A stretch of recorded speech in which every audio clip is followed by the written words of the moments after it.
8.2।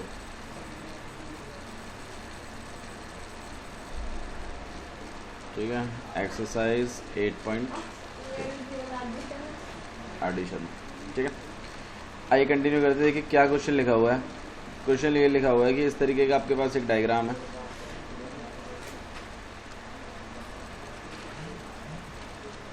ठीक है,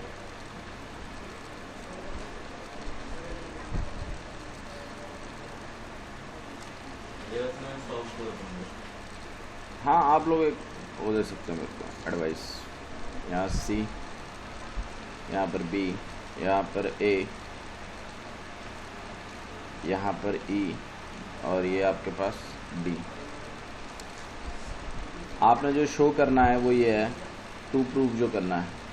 ठीक है, टू प्रूफ बता रहा हूँ मैं आपको। जो टू प्रूफ करना है वो है कि angle A O B plus angle B O C plus angle C O D plus angle D O E plus angle E O A equal to में 360 डिग्री। रीज़न आप सब जानते हैं। नहीं, डायरेक्ट नहीं लिख सकते, वही तो प्रूफ करना है। कंप्लीट एंगल ही तो प्रूफ करके दिखाना कि ये कंप्लीट एंगल होता है। तो इसके लिए हम क्या करेंगे, काम देंगे, हम एक कंस्ट्रक्शन करेंगे। हम ये ओ ए लाइन जो है उसको एक्सटेंड करेंगे और will call it as F. E तक तो लिखा ही हुआ है। ठीक है, तो यहाँ पर एक कंस्ट्रक्शन होगा कि extend O A up to F. और अगर आपने एक्सटेंड किया तो ऑब्वियसली बात है ये एक स्ट्रेट लाइन है। ये क्या है, एक स्ट्रेट लाइन है। आइए प्रूफ स्टार्ट करते हैं हम लोग। तो मुझे एक बात बताओ, अगर ये स्ट्रेट लाइन है तो ये वाला एंगल प्लस ये एंगल कितना हो जाएगा? हाँ सी ओ बी को ले लेंगे बाबू, कोई दिक्कत नहीं। सही है ना?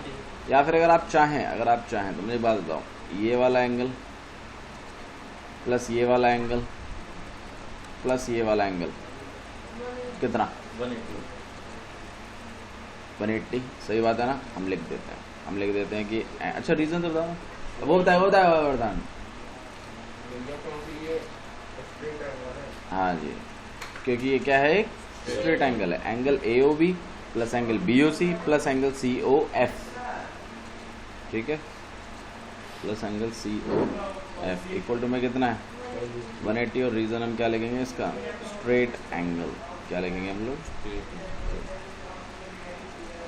ठीक है, एंगल। और इसको हम इक्वेशन 1 मान लेते हैं। क्यों? क्योंकि हम इसका यूज़ करेंगे आगे चल के।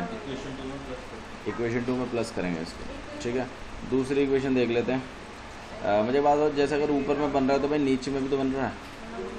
ये एंगल, वरदान ध्यान दो बाबू, ये वाला एंगल और ये वाला एंगल कितना?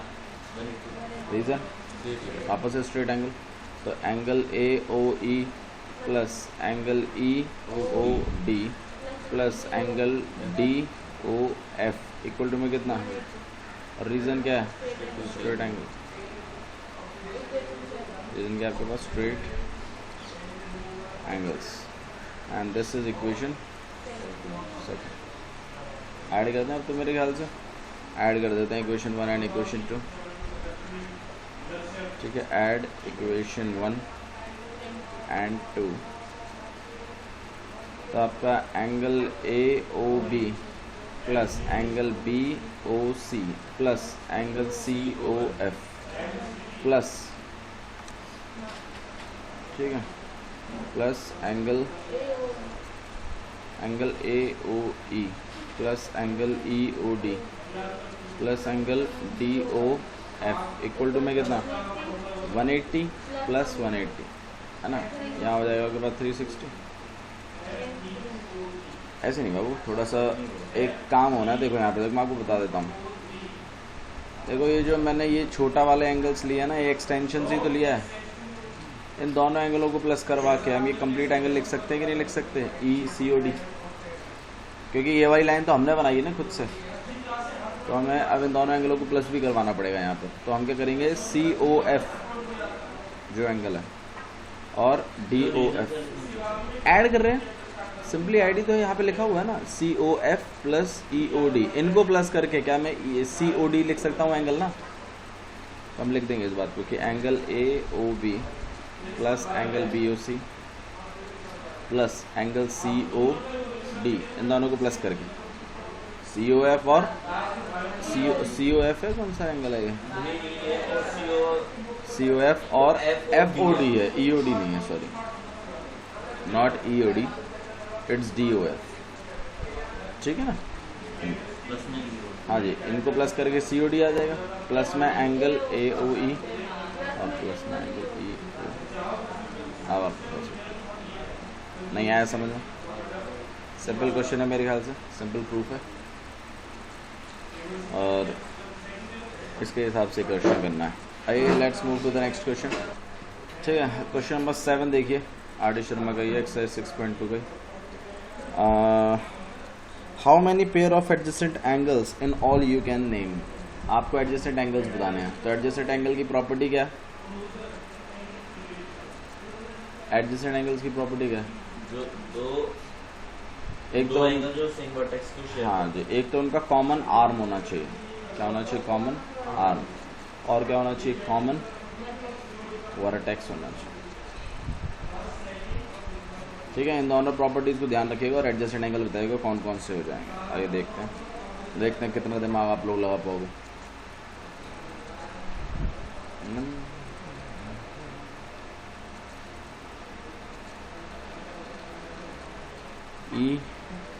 EOA, यहाँ पे B, यहाँ C और ये D। हाँ भाई बताओ, इसमें से कौन कौन से आपके पास एडजेसेंट एंगल्स हैं। भाई पहले मुझे देखो, हाँ बोलो बोलो। ये 4 है। 4 है बस, आपको गिन के बताऊँ कितने हैं, 4 और 4 8 और 2 10।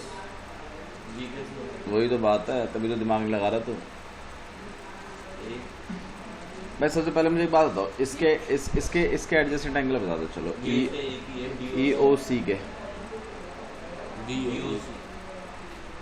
कौन सा, DOC बस।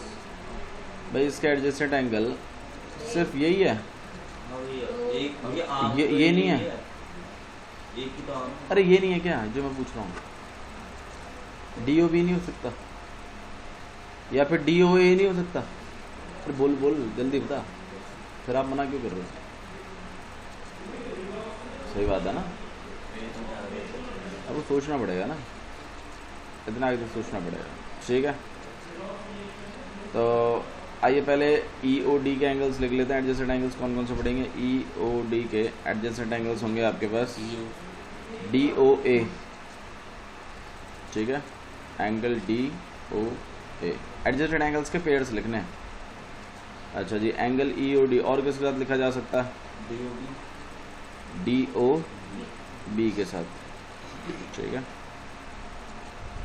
और एंगल EOD और के साथ लिखा जा सकता है COA नहीं, COA के साथ नहीं लिख सकते इसको, DOC, बिल्कुल सही, एंगल D। आया समझ में, किसी को डाउट है तो बताओ भाई। ठीक है, इसी तरीके से आपने नेक्स्ट एंगल लेना है, फिर नेक्स्ट एंगल के सारे लीनियर, मतलब उसके साथ जो एंगल शेयर कर रहे हैं वो सारे ले लेने हैं। ठीक है, ये लेते हैं एंगल DOC के, बताओ भाई लीनियर पेयर। एक तो नीचे वाला देखो, सुनो मेरी बात, अरे मेरी बात सुनो, DOC के साथ आप EOD मत बोलो, क्यों, क्योंकि EOD और DOC तो शायद हम लोग ले चुके हैं पहले, है ना। ये देखो DOC और फिर EOD भी बोल दूंगा तो सेम सी हो जाएंगे ना। तो एक बार जब ले दिया नाम तो दोबारा नहीं लेना। DOC के साथ और कोई बताइए, मैं कह रहा हूँ DOB लिख दूं, DOC के साथ DOB कैसा है, ये रहा आपका एंगल, ये रहा आपका एंगल, ये फिर DOB के अंदर ही आ गया ना DOC का। आप मेरे बताओ, कॉमन वर्टेक्स है और कॉमन आर्म है, तो एडजेसेंट एंगल प्रॉपर्टी सेटिस्फाई होगी। अंदर है बाहर है, उससे क्या फर्क पड़ रहा है, ठीक है भाई, ऐसे सोचो, घर होना चाहिए, सेम दीवार होनी चाहिए और सेम पॉइंट होने चाहिए, इस तरीके से। अब वो अगर कोई घर अगर आपके घर के अंदर बन रहा है और अगर आपने कॉमन आर्म शेयर करी, कॉमन दीवार शेयर करी हुई इसके साथ, तो वो नेबर होगा, ठीक है। तो ध्यान रखिए, डी ओ सी के साथ हम लोग क्या लिख सकते हैं, डी ओ बी लिख सकते हैं ना। अच्छा जी, डी ओ सी के साथ हम और क्या लिख सकते हैं, ऐसे तो भैया DOB के साथ EOC भी लिख सकते हैं। ई ओ सी लिख सकते थे, लिखा नहीं है क्या हमने? नहीं, अरे लिखना EOB चाहिए, भी और लिखना चाहिए। ई ओ डी के साथ आप एक मिनट, कौन कौन सा बोला मैंने, एक मिनट, डी ओ सी के साथ बी ओ सी, नहीं, सही बोल रहे हो आप, अंदर वाला नहीं लिखते। डी ओ सी के साथ कौन सा वाला लिखवाया हमने, DOB डी ओ बी वाला नहीं लिखा जाएगा। डी ओ सी के साथ हम लोग कौन सा लिखेंगे, angle C O B, B, ये ठीक है। अच्छा, एंगल डी ओ सी के साथ हम और कौन सा लिखेंगे, एंगल सी ओ ए। और कोई एंगल बच गया, बस, ठीक है। इसी तरीके से आपने आगे वालों के साथ लिखना है। तो आप इस तरीके से आपको एंगल सारे के सारे अपने कवर अप, ठीक है, ध्यान रहेगा। Okay, let's move to the next question. Question number 17 देखिए, एक्सरसाइज 8.2 का, ठीक है। In the figure given below, एक फिगर दिया हुआ आपके पास इस तरीके से, ऐसे करके, ठीक है। यहाँ पे P है, यहाँ पे O है, यहाँ पे S है, सॉरी P O Q है, S नहीं है यहाँ पे क्या है आपके पास, Q, और यहाँ पर S है, and this will be your R, and this is what it is, R है, T है, क्या है, T है मेरे ख्याल से, ठीक है, यहाँ पर T है। अच्छा जी, और यहाँ पे एक एंगल दिया हुआ आपको, एंगल X, समझो एंगल X कौन सा है, एंगल X कौन सा है वरदान, एंगल X कौन सा, 90 डिग्री नहीं है ये एक स्ट्रेट लाइन बाबू, एंगल X 90 नहीं है, ऐसा लिखा नहीं है कहीं पर भी, ऐसा भी नहीं दिया कुछ कि 90 बता देता। मैं खाली वरदान से पूछना चाहता हूँ कि एंगल X जो है उसका नाम बताओ वरदान, हाँ नाम बताइए।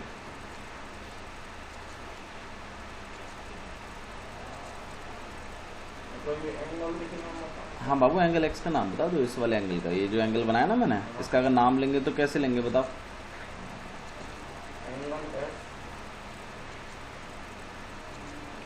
वरदान, इसको छोड़ो, इस वाले एंगल का नाम लेके दिखाओ मुझे, कैसे नाम लोगे इसका।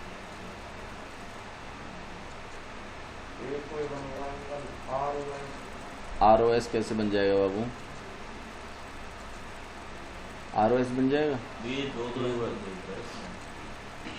नाम लेना नहीं आ रहा आपको इसको, इसका नाम कैसे लोगे।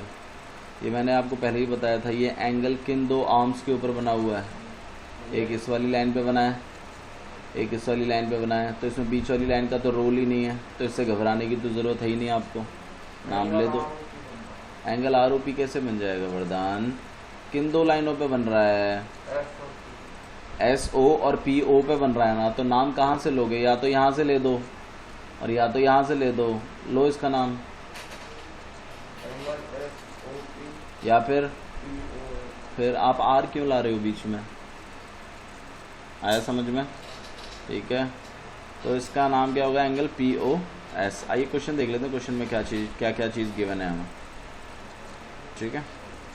ओके, हमें गिवन है कि OS stand on a line POQ, POQ एक लाइन है, OS एक रे है जो इसके ऊपर खड़ी है, मतलब इसके ऊपर बनी हुई है। अब ये 90 डिग्री बनी है कि नहीं बनी, आई डोंट नो, बट एक लाइन, एक रे है, हमें सिर्फ इतना पता है। अच्छा जी, रे OR एंड रे OR, एक OR एक रे है और एक OT एक रे है, R angle bisector of angle POS। ये OR जो है ये एंगल POS का एंगल बाइसेक्टर है। एंगल बाइसेक्टर क्या होता है,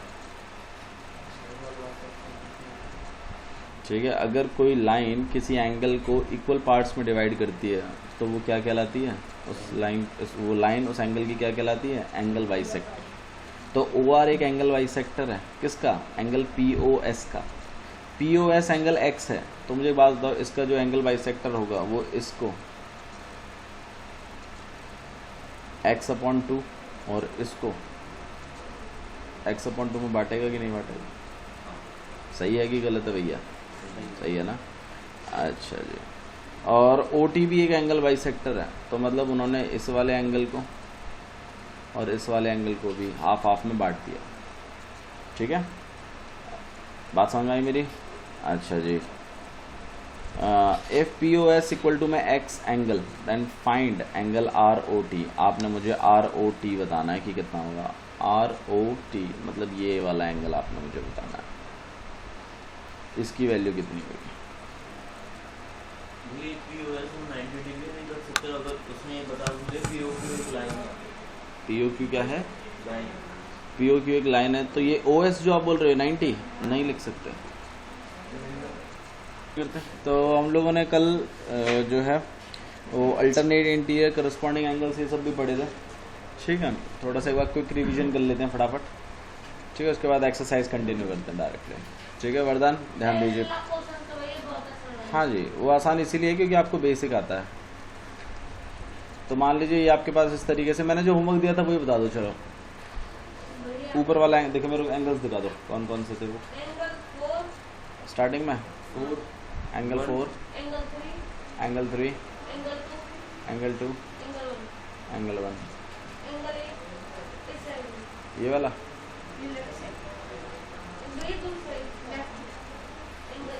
एंगल 8, यहाँ पे एंगल 5, एंगल 6, एंगल 4।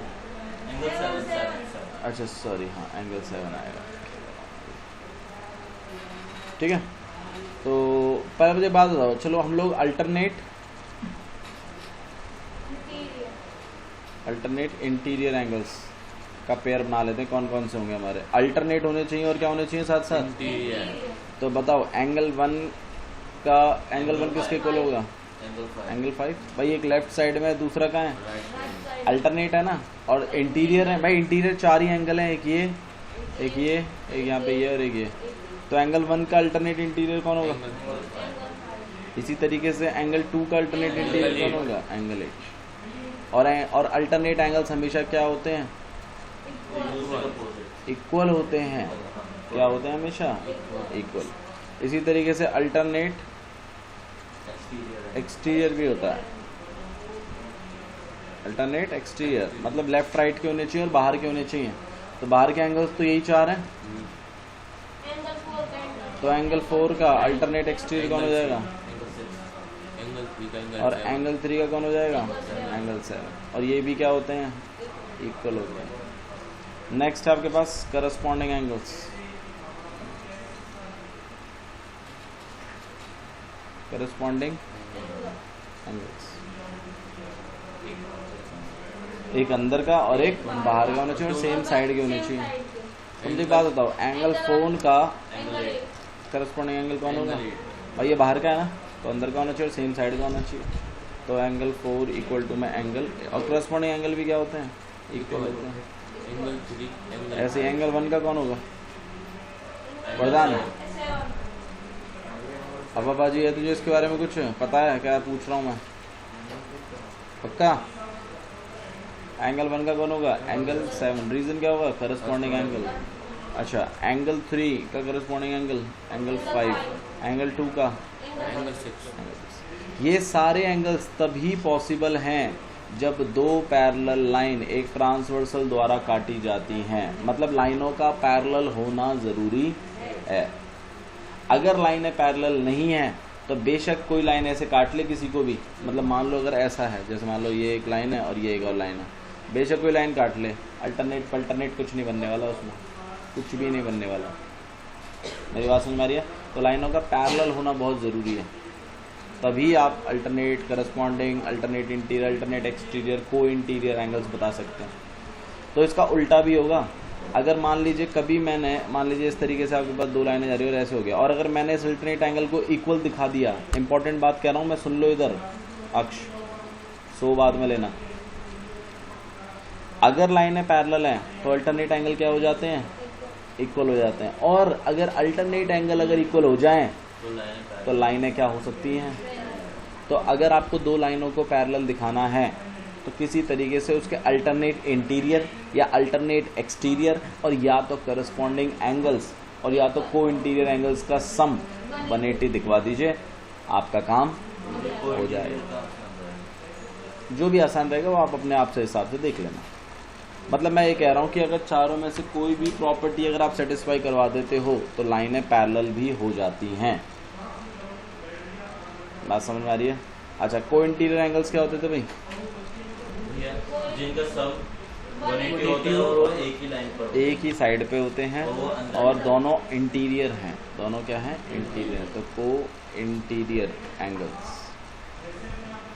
आइए ऐसा बताइए, को इंटीरियर कौन से होंगे? एंगल 1 प्लस में एंगल 8 मिलाकर कितना? एंगल 2 प्लस में एंगल, ठीक है, ध्यान रखिएगा को इंटीरियर का सम 180 होता है। इसी तरीके से एंगल 2 का एंगल 5 और एंगल बस ठीक है, एक बार यही है। ठीक है, समझ में आया? ये सब चीज़ें मैंने आपको पहले पढ़ाई थी, लेकिन आप में से काफ़ी बच्चे पढ़ के नहीं आते। क्या करें, पता नहीं जन घर जाके क्या करते हो तुम लोग। दूध तो नहीं देते? अरे देते तो नहीं हो, फिर पढ़ाई क्यों नहीं करते हो? जैसे गाय भैंसों पे तो एक काम होता है धार गड़वाना, ऐसे तुम्हारे पास तो ऐसा कोई काम नहीं है।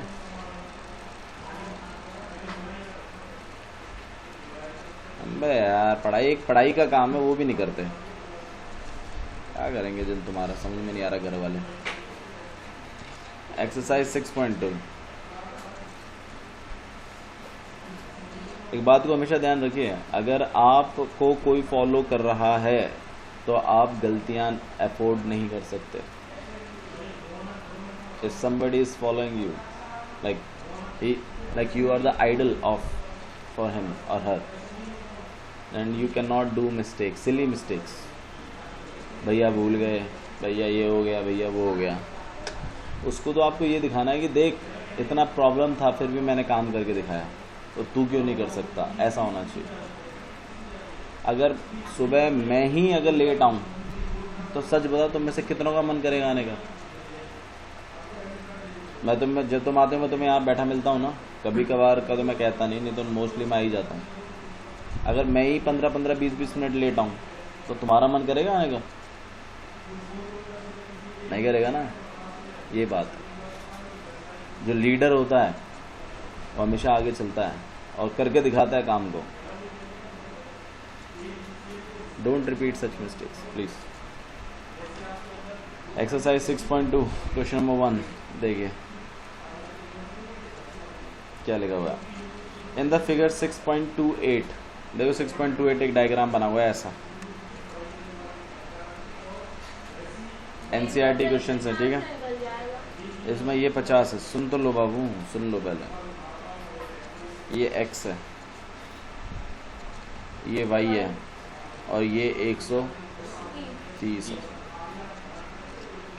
क्वेश्चन देखिए क्या लिखा हुआ है। Find x and y, x और y की वैल्यू बतानी है, and then show AB is parallel to CD। x equal to कितना हो जाएगा? रीजन करस्पॉन्डिंग एंगल्स कब होते हैं? जब लाइनें क्या होती हैं? इसमें तो शो करना है कि लाइनें पैरेलल है। इसमें आपको बोला ही नहीं है कि लाइनें पैरेलल है। लीनियर एंगल्स और वर्टिकल अपोजिट एंगल्स, ये दो ऐसे एंगल्स हैं जिनके लिए लाइनों का पैरेलल होना जरूरी नहीं है। ये मैंने आपको सबसे पहले बताया था। तो आप क्या कर लीजिए, इसको दिखा दो 130 वर्टिकल अपोजिट एंगल्स। ये 50 है यार, ये दोनों मिलके लीनियर पेयर ही तो बनाएंगे। तो ये 50 है तो ये कितना हो जाएगा? अब हम कहेंगे देखो अल्टरनेट एंगल कैसे हो रहे हैं, इक्वल हो रहे हैं, इसलिए लाइनें कैसी हैं? तो हमारा ए बी किसके पैरेलल हो जाएगा? CD के। बात समझ में आ रही? करना क्या वरदान? बाउंसर गया ना, सच बता, गया ना, आ गया समझ में? हाँ झूठ, अरे बाबा बहुत झूठ बोलता है फिर कुछ नहीं बताएगा ना। यहाँ तो इज्जत बचाने पे लगे हुए हैं भाई साहब। अबे यहाँ तुझे कोई नहीं जानता बे, इज्जत की परवाह मत करो। हाँ भाई, टू प्रूव क्या करना है और फाइंड भी करना है। फाइंड क्या? Find X and Y. और टू प्रूव क्या करना है कि A B is parallel to C. आप सॉल्यूशन ही लिखेंगे, ठीक है। अच्छा जी, गिवन, गिवन तो लिखा ही नहीं। गिवन क्या है? ये 50 है, ये 130 है, ये भी तो गिवन है। तो यहाँ पर हम अपनी मर्जी से एक काम करते हैं, आर और एस लिख लेते हैं। अपनी मर्जी से लिख सकते हैं, कोई देखो जो चीज़ गिवन है उसको तो हम बदल नहीं सकते, क्वेश्चन समझो। लेकिन अगर किसी चीज़ को लिखना है और अगर वो चीज़ को लिखने के लिए हमें चाहिए तो हम अपनी मर्जी से उसको लिख भी सकते हैं, जो नहीं गिवन है उसको। लेकिन जो चीज़ गिवन है, जैसे मान लो यहाँ ए गिवन है, मैं इसको बदल के नहीं लिख सकता आर, ये गलत हो जाएगा।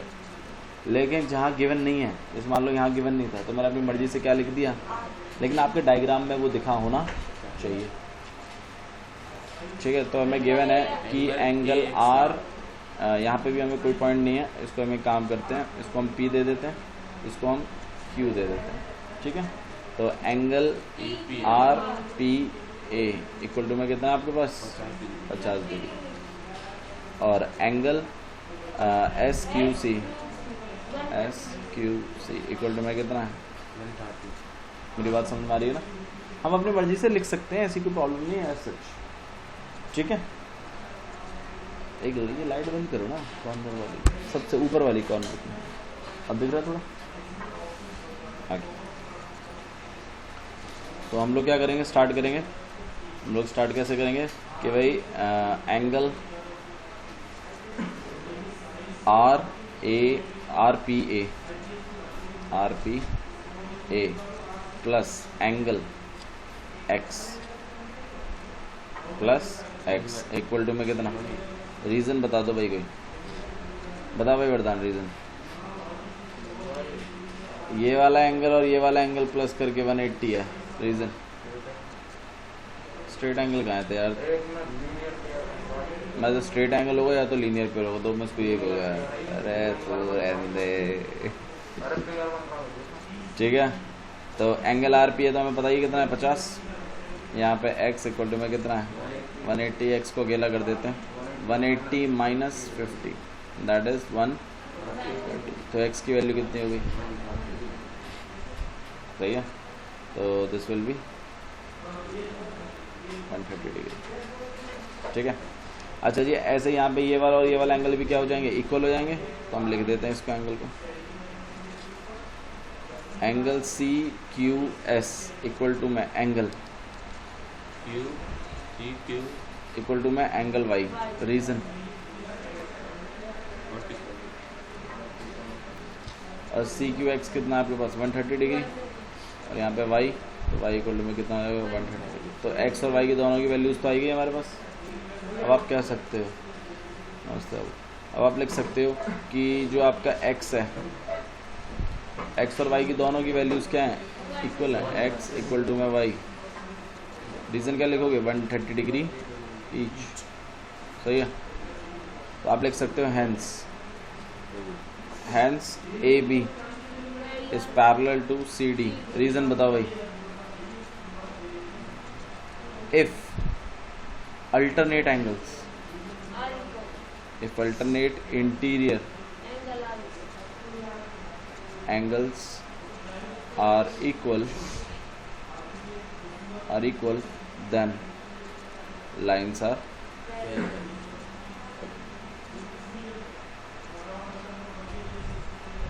लाइन्स कैसी हो जाएंगी?